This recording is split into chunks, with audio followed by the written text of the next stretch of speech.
Suresh sir, Sanju చెప్పు. Book open చేస్తుంటే అసలు చదవాలని ఇంట్రెస్ట్ రావట్లేదు సార్. ఊరికే డిస్ట్రాక్ట్ అయిపోతున్నాను.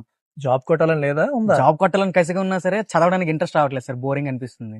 సో బుక్ ఓపెన్ చేసే ముందు ఏం చేస్తున్నావు? ఏముంటుంది సార్, టైం పాస్ కోసం నార్మల్ ఇన్స్టాగ్రామ్ కానీ లేకపోతే యూట్యూబ్ షార్ట్స్ కానీ చూస్తుంటాను. అది మేజర్ ప్రాబ్లం. ఏం జరుగుతుందంటే నువ్వు ఇన్స్టా రీల్స్ చూసినప్పుడు కానీ యూట్యూబ్ షార్ట్స్ చూసినప్పుడు కానీ నీ బ్రెయిన్ కి ఒక స్టిమ్యులేషన్ వచ్చేస్తుంది. అవును సో సార్. డోపమైన్ కిక్ వస్తుంది, ఒక మంచి Okay. కిక్ వస్తుంది నీకు. అది అయిపోయిన తర్వాత నువ్వు బుక్ ఓపెన్ చేస్తావు చూడు. బుక్ ఓపెన్ చేసినప్పుడు బ్రెయిన్ కంపేర్ చేసుకుంటది. Okay. నీకు బుక్ రీడింగ్ బోరింగ్ అనిపిస్తుంది. దేంతో కంపేర్ చేస్తే? ఇన్స్టా రీల్స్ తో పోలిస్తే. Okay. అది మంచి హై కిక్ ఇచ్చే యాక్టివిటీ.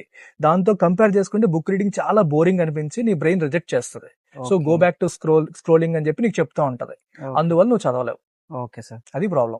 ఓకే. మరి దీన్ని ఎలా ఓవర్కమ్ చేయాలి సార్? ఎలా ఓవర్కమ్ చేయాలంటే నువ్వు చదువుదాము అనుకునే టైం ఏదైతే ఉంటుందో ఓకే. దానికి అట్లీస్ట్ ఒక హాఫ్ అన్ అవర్ ముందు సెల్ పక్కన పెట్టాయి. Okay sir. సెల్ పక్కన పెట్టేసి నువ్వు నీ బుక్స్ మాత్రమే ఒక రూమ్ లో ఉండాలి. ఇది వర్క్ అవుద్దా మరి? నువ్వు రూమ్ లో ఉన్నంత మాత్రం నీకు ఇంట్రెస్ట్ వచ్చేది. ఓకే. ఒక 10 నిమిషాలు ఏం చేయకుండా ఖాళీ కూర్చో. నీ ఓకే బుక్స్ సార్. పక్కన ఉంటాయి. నీకు అప్పటికి చదవడానికి ఇంట్రెస్ట్ రాదు. ఒక ఓకే. 10 మినిట్స్ ఏమీ చేయకుండా అలా కూర్చో. 10 మినిట్స్ ఏమీ చేయకుండా ఖాళీగా కూర్చున్న బ్రెయిన్ తీసుకోదు. దానికి విపరీతమైన బోర్డమ్ ఫీల్ అవుతుంది. ఓకే. దాని బదులు నా పక్కనే బుక్ ఉంది కదా, బుక్ ఓపెన్ చేసి చదవాలనే ఫీలింగ్ నీకు క్రియేట్ అవుతుంది. ఓకే ఇక్కడ సార్. కాంపిటీషన్ ఎవరెవరికి?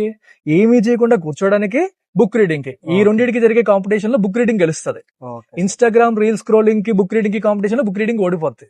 Okay so sir. ఇక్కడ మనకి చదవడానికి ముందు బోర్డమ్ క్రియేట్ చేసేస్తే చదవడం ఇంట్రెస్టింగ్ గా మారిపోతుంది. ఓకే సార్, ఈ రోజు నుంచి టెక్నిక్ ట్రై చేస్తా sir. Very thank good. You sir.